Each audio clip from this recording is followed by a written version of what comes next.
nossas vidas. Amém? Nós vamos ler o texto que está no livro de Números. Vamos ler alguns textos, mas vamos iniciar com esse. Números 14, a partir do verso 7.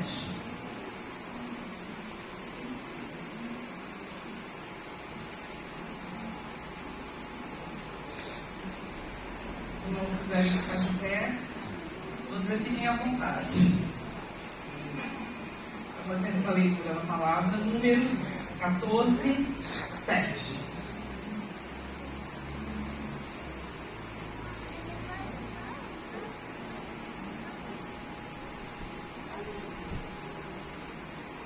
E a palavra do Senhor nos diz assim: E falaram a toda a congregação dos filhos de Israel, dizendo: A terra, pelo meio do qual passamos a espiar, é terra muito boa. Se o Senhor se agradar de nós, então nos porá nessa terra e nos dará terra que mana leite e mel.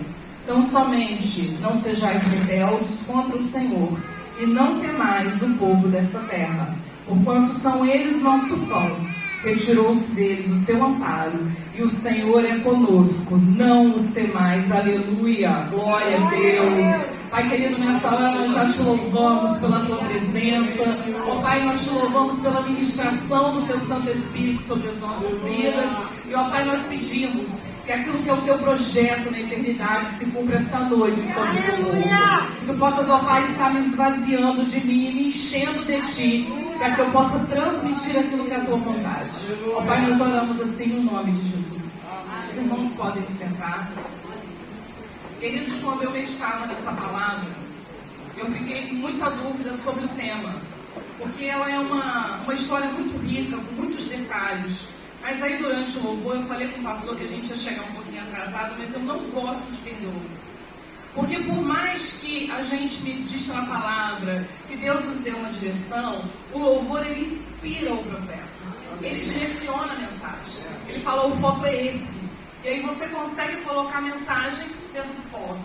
E esse último louvor ele diz assim, eu sei que amanhã, fala pra mim, eu sei que não estou só, já posso crer no amanhã, porque o Senhor está comigo. E é bem isso o tema dessa mensagem. O louvor todo veio falando disso, de vitória, de confiança, de você perseverar. E a gente vê história aqui de dois rapazes de 40 anos, mas dois rapazes, que tomaram uma decisão diferenciada. Porque a história nos conta, esse momento aqui, era um momento onde Moisés mandou 12 espias, os irmãos conhecem a história, para espiar a terra. Mas que terra que Deus mandou espiar? A terra que ele já tinha dito que daria a eles. Só vai ver aquilo que já é seu. Essa era a promessa. Deus não disse, vai espiar uma terra que eu vou pensar no caso. Não, vai espiar a terra que eu vou dar para vocês, é de vocês a terra. E eles foram. E eles voltaram no 13. Se os irmãos voltarem um pouquinho, diz que no 13, o cacho de uva que eles trouxeram, precisaram de 2 homens para carregar. Eu não consigo imaginar que maravilha era aquela uva. Eu gosto de uma uva. 2 homens carregando um cacho de uva. Devia ser algo extraordinário. E o povo chegou contando o seguinte para Moisés: a terra é boa. Aquilo que Deus falou é verdade. Mana, leite e mel. Ou seja, a promessa está certinha? Está certinha. Mas a gente não alcança aquilo não, tá? Nós somos gafanhotos diante daquele povo. Ou seja, um povo que tinha todo um histórico com Deus. Eu vou lembrar o histórico desse povo. Eles chegam diante de Moisés e dizem o seguinte: a terra é boa, mana, leite e mel, mas não é pra gente, não é pro nosso bico, não. Você sabe por quê, irmãos? Porque isso é uma mentalidade de escravo. Meu Deus, de aquele que acha que nunca vai sair da posição que ele está. Deus prometeu, estava na cara deles. E eles disseram, não é pra gente, não. E aí se levanta Josué e Caleb. E esse texto que eu li é o momento que Josué diz o seguinte: a terra pelo qual nós passamos a espiar é muito boa, e se o Senhor se agradar de nós. Por que Caleb disse isso? Quantas coisas esse povo viveu até aquele momento. A gente precisa entender que aquele povo não surgiu ali do nada. Tem toda uma história antes disso. Então, se o Senhor se agradar de nós, a promessa vai se cumprir. Se o Senhor se agradar de nós, nos porá nessa terra e nola dará a terra que emana leite e mel. E a palavra nos diz na sequência que todo aquele povo, e a descendência daqueles 10 ficaram no deserto. E o trajeto que eles fariam em 40 dias se tornou 40 anos, porque a mentalidade de escravo tinha que ficar no deserto, não podia herdar a terra. Então Josué e Caleb herdaram, as descendências mais novas entraram, mas aquele povo mais velho, que concordou com aquela palavra de derrota, não alcançou. Irmãos, vitória. Quando que a gente tem vitória? Quando a gente tem luta. Não existe vitória sem luta. A pessoa diz o seguinte: mas eu quero ver o cego enxergar. Mas para ele enxergar, ele tem que ser cego. Se você quer ver uma ressurreição, você tem que ver uma morte. A vitória parte do princípio que houve uma luta antes. Então Deus avisou: vai ter luta, mas sem vitória, a terra é de vocês. Isso era promessa e a gente tem que apegar a promessa para a gente. Porque a promessa é para os filhos, é para os separados. Aquele povo era um povo separado por Deus. Por que não era um povo qualquer? Esse povo veio de onde, irmão? Esse povo veio do Egito. A história deles no Egito é bem complicada. Mas só no Egito, até eles saírem dali, porque era um povo que tinha mente de escravo. Mas até eles saírem dali, eles viveram 10 experiências impressionantes com Deus. Que 10 experiências? Eles viram as 10 pragas. Os irmãos lembram das 10 pragas? Eu vou falar aqui com os irmãos. Água se tornou em sangue, rãs, piolho, moscas, morte dos animais, tumores, saraiva, gafanhoto, escuridão e morte dos primogênitos. A Bíblia relata que quando isso acontecia lá no Egito, o que acontecia lá no povo dos hebreus? Enquanto no Egito a água estava em sangue, nos hebreus a água estava limpa. Enquanto tinha rã, gafanhoto, saraiva lá no meio do povo hebreu, não tinha. Aleluia. E lembrando, irmãos, que cabeluda eram as hebreias. Meu Deus. As egípcias eram carecas. Tinha piolho na careca, mas não tinha piolho na cabeluda. Eita, meu Deus. Só Deus explica isso. Eu não sei explicar, mas Deus explica. E o povo viveu isso tudo. Enquanto no Egito, a praga da escuridão disse que era tão densa que você conseguia tocar. Eu não consigo imaginar tal coisa. Porque quando a luz acaba na casa da gente, já é um pânico. Você imagina ser densa de você conseguir tocar. Mas no meio do povo hebreu tinha luz. As lamparinas lá, o que eles usavam lá funcionava. E então vem a última praga. A praga mais terrível. A praga da morte dos primogênitos. Enquanto havia choro no Egito, havia festa no meio do povo de Deus. Porque eles ceiavam a Páscoa. Eles ceiavam aquilo que ainda ia acontecer. O que não tinha acontecido. Mas havia uma promessa: vocês vão sair daqui. E eles não saíram de lá como escravos, irmãos. Eles saíram de lá com muita riqueza. O povo deu a riqueza para eles. Então, só por essas 10 pragas, esse povo já tinha que ter mudado de mentalidade. É uma retrospectiva. E às vezes nós fazemos igualzinho o povo hebreu. Hoje é 15 de dezembro. A gente já começa a fazer retrospectiva. Ou é só eu que faço? Aquela retrospectiva, eu vou falar aqui para as irmãs. A gente fala assim: poxa, eu tinha me organizado para perder 5 quilos agora em 2022. Agora eu preciso perder 10. Porque eu engordei mais 5. Aí você lamenta. Aí você está com saúde, minha irmã. Se você está com mais 5, menos 5, você está com saúde. Glória a Deus por isso. Mas ao invés de a gente fazer retrospectiva daquilo que não deu certo, por que não fazer retrospectiva daquilo que deu certo? A gente lamenta a pandemia, lamenta, mas nós estamos aqui. O Senhor nos manteve vivo, o Senhor nos manteve com fôlego de vida. Por quê? Porque há um projeto sobre as nossas vidas, há algo para nós fazermos ainda. Então a nossa data, a nossa casinha no céu ficou pronta. E a gente precisa começar a fazer retrospectiva naquilo que deu certo. O errado é aprendizado, não é lamentação. Agora, o certo é a vitória que Deus deu em cima de um desafio, porque todo dia nós matamos um leão. Se não tiver um leão, tem um crocodilo, tem alguma coisa quando a gente acorda aguardando a gente. Mas nós não estamos sozinhos. O louvor inteiro disse isso. Eu só estou repetindo aquilo que os ministros fizeram no louvor. Amém, irmãos? Amém. Então nós vamos fazer a retrospectiva daquilo que deu certo. E o que faltou no povo foi isso. Fazer retrospectiva daquilo que deu certo. Porque se eles tivessem lembrado naquele momento que eles desanimaram quando viram os gigantes, quando viu que a terra era muito bem edificada, se eles tivessem lembrado daquilo que eles viveram no Egito enquanto escravos, eles já teriam abertamente, não, nós somos livres da morte. O anjo da morte passou em frente às nossas casas, e eram as casas mais simples. E lá tinha marca, lá tinha pacto, lá estava, ó, nós temos um relacionamento com Deus, nós temos um compromisso com Deus. Aqui o anjo não entra. E o anjo não entrou. Só o livramento de morte já era suficiente. Mas Deus tem uma bondade, uma benevolência que é só dele. Ele não faz só isso com o povo. O povo sai com muita riqueza, vive todas essas experiências. E eles ainda são libertos do exército de Faraó que vem atrás deles. Eles atravessam o mar vermelho. Como que eles atravessaram o mar com pés enxutos? A Bíblia diz que não deu uma laminha no dedo daquele povo. Atravessaram com os pés enxutos. Quando chega do outro lado, Miriam canta, todo mundo fica feliz, que na vitória todo mundo fica feliz. Mas enquanto estavam na frente do mar lá, muitos não confiaram. E o que o Senhor disse para Moisés? Para de reclamar. Ele disse, para de clamar, né? Eu estou contextualizando. Diga o povo que marche. Manda o povo entrar.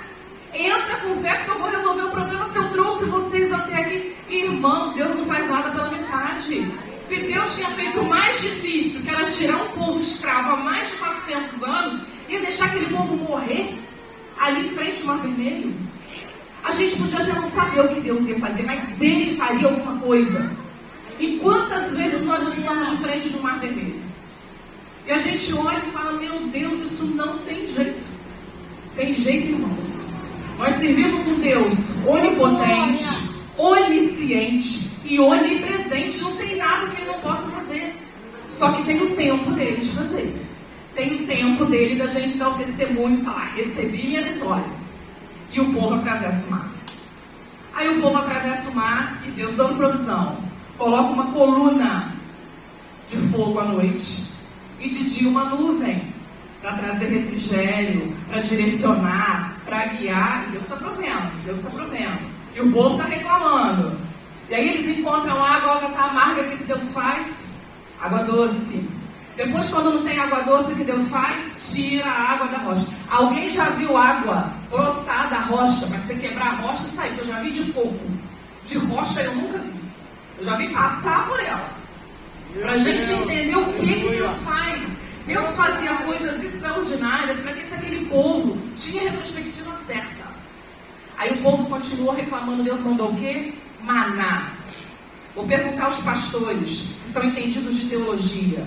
Como que faz para comer um maná? Come. É outro estudo de teologia. Entendeu? É um alto nível de teologia para empreender isso. Come.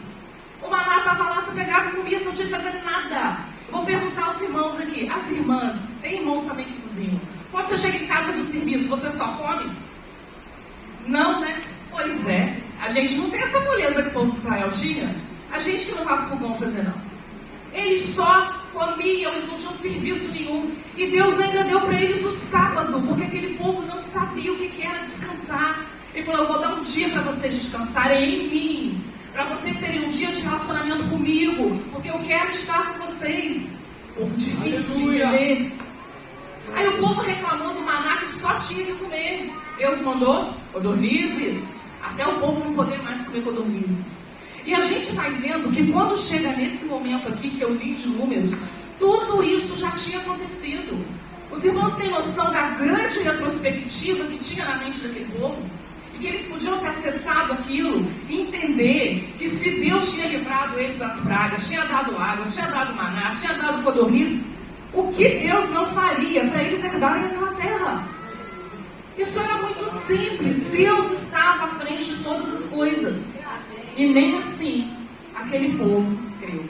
A Bíblia nos diz ainda que os sapatos não se gastavam.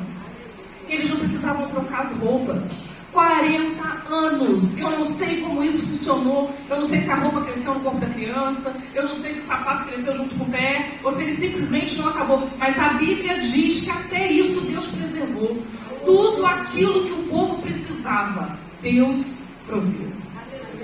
E é diferente nas nossas vidas, irmãos. Eu sempre falo que a oração do Pai Nosso diz assim: dá-me o pão de cada dia. Não é o pudim, o pão. O pão não falta, o pudim às vezes falta. Às vezes aquela coisa extra que a gente quer não chega. Mas o que nós precisamos para nos manter, não falta. Tudo Deus proveu, tudo Deus provê. Se nós fizermos uma retrospectiva daquilo que Deus fez, daquilo que Deus faz, que nós temos certeza que Ele fará, irmãos, não tem como não ter fé. Não tem como não ter fé. Porque nós cremos nesse Deus que nós servimos. E a história continua. E o povo diz isso. E ainda tem a guerra dos Amalequitas. Era um povo escravo que vivia construindo ídolos para Faraó, pirâmides para Faraó, que vivia na plantação, no cultivo, e eles vencem um exército de Amalequitas armados e treinados. E isso também não trouxe fé? São aquelas lutas, aqueles desafios que você olha e fala: gente, ele está treinado para aquela luta? Eu não estou treinada. Eu não estou treinada, mas eu não ando sozinho. Não é isso que o louvor falou? Eu posso clamar, eu não estou sozinho, eu sei que o Senhor está comigo. O Salmo 91 diz que o Senhor dá ordem aos anjos dele em favor de nós. Nós nunca estamos sozinhos. Nem quando você está sozinho no seu quarto. E às vezes você não tem ninguém para você conversar, não tem ninguém para você desabafar, ou é algo que você não quer falar com ninguém. Você não está sozinho. O Senhor está ali. E eu não sei se os irmãos já viveram isso, mas eu já vivi várias vezes essa experiência. De me ajoelhar, já quase caindo, de tão cansada, de tão abalada, do mundo, dos dias, das lutas, dos desafios. E às vezes você não consegue nem falar com Deus, às vezes você só chora. Mas quando a gente levanta do joelho, a gente levanta diferente. A gente levanta com uma força que você não sabe de onde veio. Você levanta com uma esperança que você não sabe de onde veio. A gente sabe de onde veio. E vem do nosso Pai. Do Pai que Jesus, quando encontrou lá com Maria Madalena, disse para ela: eu vou para o meu Deus, que é o vosso Deus. Eu vou para o meu Pai, que é o vosso Pai. A morte de Jesus nos fez co-herdeiros com Cristo. Então nós temos um Pai que cuida de nós. E o povo não entendia isso. E Deus dá uma série de vitórias para esse povo. E o povo murmura e o povo lamenta. E o verso abaixo, irmãos, a orientação que foi passada para esse povo, ela diz o seguinte, no verso 9: não sejais rebeldes. Isso é difícil, né? Nós não somos rebeldes. É difícil a gente entender quando nós estamos sendo moldados. Porque a palavra de Deus, nós tivemos a semana da Bíblia, né? Infelizmente eu não pude estar aqui junto com os irmãos. Mas quantos textos da Bíblia foram pregados nessa semana evangélica da Bíblia? Porque a palavra de Deus lá em Timóteo diz que ela é útil para a correção, ela é útil para a orientação, ela é útil para o conhecimento. Então aqui era para não ser rebelde, para aprender com aquilo que eles já tinham vivido. O povo de Israel era tão difícil que... não que nós não sejamos, irmãos, mas eu estou falando deles agora. O povo de Israel era tão difícil que teve um momento na história de Israel, eu preguei outro dia isso lá na igreja, que Deus disse o seguinte: gente, eu quero falar com vocês.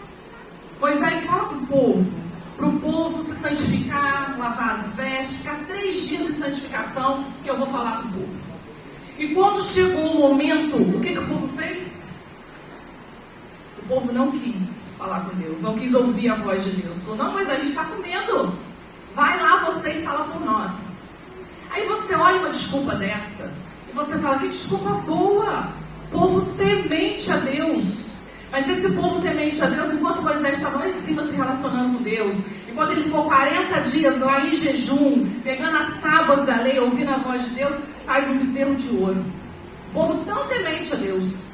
Um povo que não queria compromisso com Deus. Um povo que não queria trabalho. Porque se relacionar com Deus dá trabalho? Claro, o relacionamento requer tempo. O bezerro de ouro não precisava se relacionar. E eu comentando isso com o irmão, que na verdade eles não adoravam o bezerro, eles adoravam a ele mesmo. Esse irmão comentou comigo, falou: André, mas a Bíblia diz que todos aqueles que adoram o ídolo se tornam como ele. Esse era o povo que não olhava a retrospectiva, que não lembrava, que não trazia à memória aquilo que trazia esperança. A palavra de Deus nos diz isso: quero trazer à memória aquilo que me dá esperança. O povo só olhava para o agora, o povo não conseguia olhar lá para frente. E a orientação que passou para eles é isso: não sejam rebeldes.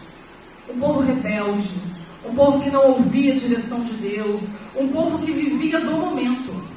Eles não conseguiam viver dali para frente. O texto diz assim: não sejais rebeldes contra o Senhor, não temais. Irmão, sabe quantas vezes na Bíblia tem a palavra não temais? Os pastores devem saber.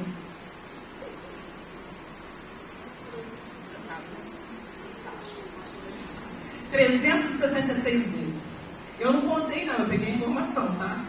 366 vezes. O ano tem quantos dias? Já tem um só. Não temais. E ele fala duas vezes nesse texto aqui: não temais. Essa é a palavra, irmãos, que nós temos que ter no nosso coração. Hoje, no dia 15, no dia 16, no dia 20, quando virarmos o ano. Eu não sei os irmãos, mas eu tenho muitos anseios a respeito de 2023. Não só politicamente, como economicamente, como dentro da minha família, dentro do meu trabalho. Eu não sei o que vai acontecer. Ano novo pode ser tudo novo, mas pode ser tudo novo para coisas boas e pode não ser para coisas boas. Mas se eu tiver essa palavra de Deus na minha vida, não temas. Eu sei que não importa o que vai acontecer em 2023, eu não estou sozinha. O Senhor está comigo, suprindo as minhas necessidades, provendo aquilo que eu preciso. E já que tem 366, eu vou tranquila para 2023. Quem vai tranquilo para 2023? Amém, glória a Deus. Porque nós vamos com não temas para cada dia do ano. E aí quando os irmãos ficarem desanimados, lembra disso, tem um não temas para mim hoje. Então eu vou segurar esse não temas firme. Não temas, é o que ele disse. Portanto, são eles o vosso pão. O Senhor diz para eles que aquele povo inimigo seria o pão deles. Lá em Josué, quando volta nesse assunto, porque a Bíblia fala que a Bíblia explica a Bíblia. Lá em Josué, no 24:14, olha o que o Senhor diz a esse povo. Eles já tinham conquistado as terras, a vitória já tinha chegado. Mas a vitória chegou para quem confiou e para quem foi atrás. E para quem lutou. Para quem falou: não, Deus deu, eu vou receber a vitória. E o Senhor diz o seguinte: eu enviei vespões diante de vós. Tem outras traduções.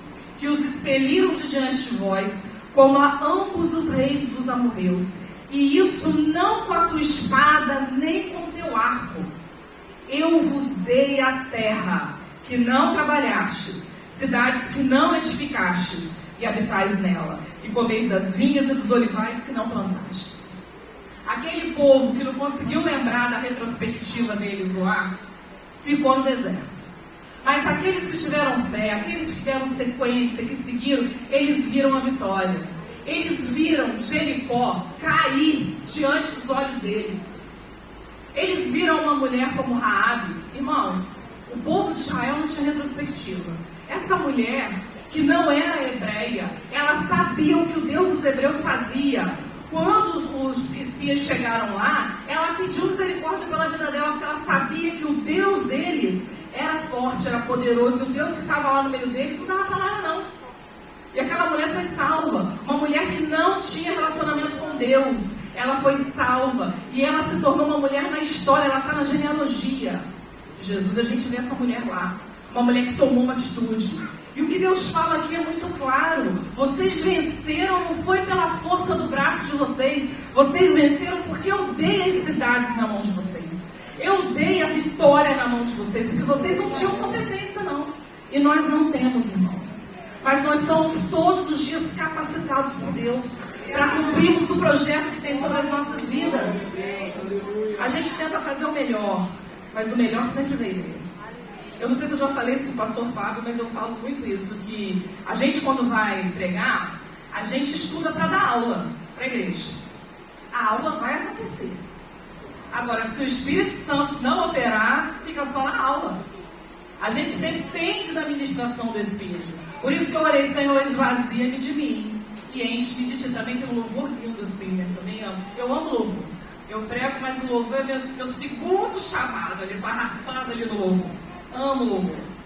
E é isso que nós estamos vivendo, irmãos. Nós temos que estar atentos a isso. Porque as nossas vitórias é o Senhor que nos dá. É o Senhor que nos capacita. É o Senhor que faz o milagre nas nossas vidas. E eu gosto muito do verso 13, porque ele diz o seguinte: eles entraram em cidades que as casas estavam construídas, que as plantações estavam no ponto de colher. Então o Senhor diz para eles: eu dei para vocês terra que vocês não precisaram trabalhar. Eu dei casas que vocês não precisaram edificar. Vocês comeram de vinhas e olivais que vocês não plantaram. E é isso que o povo de Deus vive. Quando nós cremos em Deus, quando nós temos fé, quando nós entendemos que o não temas é para todo dia. Ele nos dá vitória, Ele provê, Ele cuida. Maravilhas acontecem no nosso vida, porque às vezes, irmãos, nós imaginamos que maravilha é só abertura de mar vermelho. Vocês estarem aqui hoje é uma operação de maravilhas. Quem de nós em sã consciência aceita Jesus? Ele nos resgata pela sua graça. Ele nos amou primeiro. Sabe como que Ele nos amou? Do jeito que a gente estava. Do jeito que a gente estava nesse mundo, Ele nos amou. E Ele disse: meu filho, vem para cá. Eu quero você na minha obra. Eu tenho um projeto para você. Eu tenho um propósito para a tua vida. Foi isso que Ele fez. Ele nos amou. Então hoje, irmãos, nós usufruímos de coisas que nós não edificamos. Nós nos alimentamos de coisas que nós não plantamos. Porque os irmãos do passado fizeram isso por nós. E nós já vimos muito isso na história. Mas hoje nós vivemos de coisas que nós não fizemos e nós já estamos usufruindo. Porque a graça do Senhor nos alcançou. Lá na igreja, o nome da igreja é Resgatados pela Graça. Quando nós tivemos o chamado do Senhor para iniciar o ministério, isso foi muito claro para as nossas vidas. Porque nós entendemos que tudo que nós temos vem desse resgate pela graça, que Ele nos deu, que Ele quis nos dar. Porque Ele poderia ter rejeitado a cruz, mas Ele não rejeitou a cruz em favor das nossas vidas. Glória a Deus por isso. Então aquele povo que confiou, que permaneceu, o povo viveu grandes coisas diante de Deus. Eles usufruíram de coisas que eles não mereciam, que eles não tinham feito, mas Deus deu isso para eles. E aí, irmãos, quando aconteceu lá em Números, a história que Caleb se levantou, Deus manda dizer para Caleb que daria para ele algo especial. Daria uma herança, uma terra diferenciada para Caleb. E em Josué 14, tem essa promessa, essa herança se cumprindo na vida dele. Mas o que eu mais gosto aqui no 14 é Caleb mocinho. Os irmãos sabem a idade de Caleb? Aqui no 14, 10, ele está com 85 anos. Ele diz o seguinte: eu saí de lá do Egito com 45. 40 anos se passaram. Eu tenho a mesma força, o mesmo vigor de quando eu saí do Egito. Como isso é possível? Eu tenho 46. Eu não tenho o mesmo vigor de quando eu tinha 36. Não tenho. O pessoal ainda brinca assim comigo. Eu tenho 2 meninos lindos, está um aqui e outro ali atrás. Aí eu ouço assim: você não vai arrumar uma menininha, não? Falei: nem neta. Porque se a criança correr, faço o quê? Sento e choro. Eu não tenho condições físicas de correr atrás de uma criança. Eu não aguento pegar uma criança no colo mais. Mas Caleb não. Caleb estava cheio de Deus, aleluia, cheio de esperança. A retrospectiva queimava na cabeça e no coração dele. Então ele disse: se eu tiver que ficar mais 40 anos guerreando para alcançar o que Deus tem para a minha vida, eu vou continuar. Porque, irmãos, o servo de Deus não aposenta. Eu vou aposentar. Já chegou tanta gente na igreja, né, esse pessoal mais novo. Deixa esse povo trabalhar. Não, irmãos, continua fazendo aquilo que Deus mandou você fazer. Qual é o propósito de Deus na tua vida? Continua fazendo. Porque se Ele te chamou, é para você fazer. Não é para o irmão do lado fazer. É difícil? Claro que é difícil. Mas aí, se fosse fácil, não tinha graça. é difícil para a gente ver a vitória. É difícil para a gente ver os frutos daquilo que Deus nos deu para nós darmos ao outro. Gente, isso é a coisa mais linda. Esses dias eu ouvi um pastor dizendo o seguinte: qual a maior alegria da macieira? A maçã. Mas ela come a maçã? Ela não come a maçã. Ela dá a maçã para alguém. A nossa maior alegria é cumprir a vontade de Deus sobre as nossas vidas. O propósito de Deus sobre as nossas vidas. E nesse momento aqui, Caleb diz que continua forte. Tal foi a minha força lá na guerra, tal é a minha força para entrar. E ele continua lá no verso 24. Josué chama ele, no verso 24, capítulo 24, e ele entrega essa terra para Caleb. Os irmãos sabem que terra que foi? Foi a terra dos gigantes.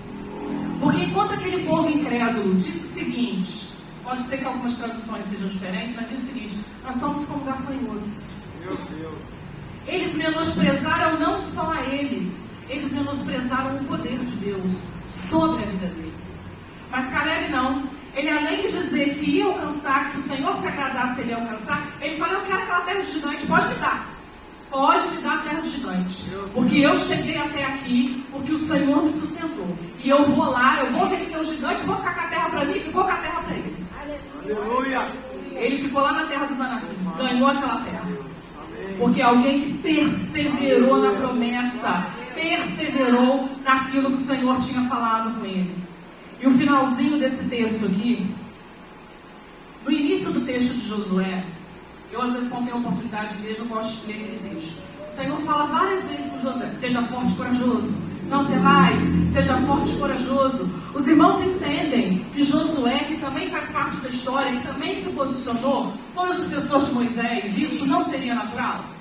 Moisés tinha 2 filhos homens. Mas o tempo todo que Moisés está subindo o monte, quem está embaixo esperando Moisés? Josué. Na hora que Moisés está falando com o povo, quem está do lado de Moisés? Josué. Os filhos de Moisés seguiram outro propósito, se tornaram a parte lá dos sacerdotes, dos levitas. Mas Josué, ele foi chamado para algo diferente, porque ele tinha o desejo de fazer também algo diferente. E em momento nenhum a gente vê um problema entre Josué e Caleb. Porque se os dois se posicionaram, por que Josué se tornou líder de Caleb? Porque o propósito, o chamado era para Josué. O chamado de Caleb era outro. E eles continuam tendo comunhão com isso. Não tem problema entre eles com isso. Porque o que prevalecia na vida daqueles homens, daqueles jovens de 40 anos, era Deus. Era aquilo que Deus falava com eles. Não era o que eles sentiam. Porque eles não viviam do que eles sentiam. Eles viam daquilo que Deus falava com eles. E Josué, nesse finalzinho aqui, ele diz o seguinte: porém, se vos parece mal servir ao Senhor, escolhei hoje a quem servais. Porém, eu e minha casa serviremos ao Senhor. Aleluia! Irmãos, isso é uma decisão diária. Todo dia nós temos que decidir servir ao Senhor. Aleluia. Todo dia nós temos que acordar com não temas. Todo dia nós temos que entender aquilo que Deus tem para as nossas vidas. É processo. A gente não chega na igreja sabendo tudo. E mesmo com o tempo de igreja que a gente tem, a gente continua não sabendo tudo, e glória a Deus por isso. Você pega uma mesma pregação, qualquer texto, a mesma pessoa, os pastores sabem bem disso. Você entra numa igreja, você prega aquele texto. Você pega o mesmo texto, você prega em outra igreja. E o foco é totalmente diferente. Porque é Deus que trabalha, é Deus que direciona. A gente está em constante aprendizado. Glória a Deus. Aquele povo tinha muita coisa para viver com Deus ainda. Mas eles não usaram a retrospectiva certa. Eles não tiveram fé. Eles não deram ouvidos à palavra do Senhor. Nós estamos estudando Apocalipse lá na igreja, um livro bom de estudar. O povo fica com o olho assim, ó. Mas o livro do Apocalipse é muito bom. Todas as cartas, as 7 cartas, o Senhor diz: conheça as suas obras. Não tem nada que a gente faça escondido ou que pense escondido. Conheço as suas obras. Ele começa dizendo que conhece. E ele termina dizendo: quem tem ouvidos, ouça o que o Espírito diz à igreja. Irmãos, a fé vem pelo ouvir. E ouvir a palavra de Deus. Se nós tivermos esse posicionamento, essa decisão diária de ouvir a palavra de Deus, de fazer a vontade de Deus, de ter certeza que não está sozinho diante das lutas, nós vamos viver grandes vitórias, grandes experiências. Vocês vão contar para mim. E eu quero ouvir testemunho dessa igreja. O pastor vai me ligar, a pastora vai me ligar e vai falar: olha, o irmão lá teve uma experiência, teve uma vitória. Irmãos, quando nós temos a vitória é de toda a igreja. O Senhor tem prazer em nos abençoar. O desejo do Senhor era abençoar aquele povo, mas muitos não quiseram. E nós não vamos ser assim, porque nós confiamos na promessa do Senhor. Aleluia. Queridos, eu vou deixar algumas perguntas aqui para os irmãos. Não tem frase de impacto. O pastor fica pedindo para dar frase de impacto, mas não tem.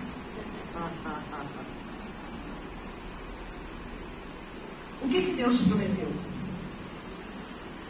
Eu não sei, Deus não me prometeu nada. Bem, só na Bíblia tem um monte de promessas. Só aqui. Se ninguém virar para você e falar: Deus manda te dizer, aqui Deus manda te dizer. Está cheio de Deus manda te dizer aqui dentro. E todos eles sem vírgula. Porque ele diz assim: se fizeres, se ouvires, se atenderes, se decidires, comerás o melhor dessa terra. Não está isso tudo no versículo, mas os irmãos entenderam. Qual é a promessa que Deus tem para a tua vida? Qual a promessa que Deus tem para a tua família? Para a tua vida profissional, para a tua vida emocional, para a tua vida espiritual? Não abra mão da promessa. Não importa o desafio que seja essa promessa. Toda vez que você desanimar, lembre do povo de Israel. Ou melhor, faça a retrospectiva da tua vida. Porque se você chegou até aqui, é porque Deus tem grandes coisas para a tua vida. Então recebe aquilo que Deus te prometeu e faz a sua parte. O que você precisa fazer para herdar essa promessa? Para herdar a terra que emana leite e mel. Porque a eternidade, irmãos, ela já nos foi dada no sacrifício de Jesus. Mas o que o Senhor tem para nós é muito além disso. Isso é só o começo de uma caminhada. Nós temos uma vida de relacionamento com Ele. Então, qual foi a promessa que Ele te fez? O que você tem que fazer? Qual é a sua parte nessa história? Quando Jesus ressuscitou Lázaro, Jesus fez o mais difícil. O mais fácil era tirar a pedra. Alguém teve que fazer. Alguém teve que ir lá tirar. E ressuscitar, que era o mais difícil, Ele fez. O mais difícil Ele sempre faz. Agora, o que é mais fácil que compete a nós, nós vamos fazer. Você vai abrir mão da tua herança? Não abra mão da tua herança. É uma herança muito especial e ela é para você. A salvação, ela é individual. A gente às vezes tem essa necessidade de falar com os jovens, com as crianças, ensinar muito isso, mas às vezes nós precisamos falar com os adultos. A salvação é individual, o relacionamento é individual. Se você não tira tempo com Deus, se você não lê a palavra, se você não ora, se você não para ouvir o que Ele tem para a tua vida, você não está se relacionando de forma correta. Se relacione com Ele. Irmãos, Deus tem grandes coisas para fazer nas nossas vidas. Deus tem grandes coisas para fazer nessa igreja. O que nós temos que fazer? Se o Senhor se agradar de nós, nós vamos alcançar a promessa. Amém, irmãos? Muito obrigada, pastores, pela oportunidade novamente.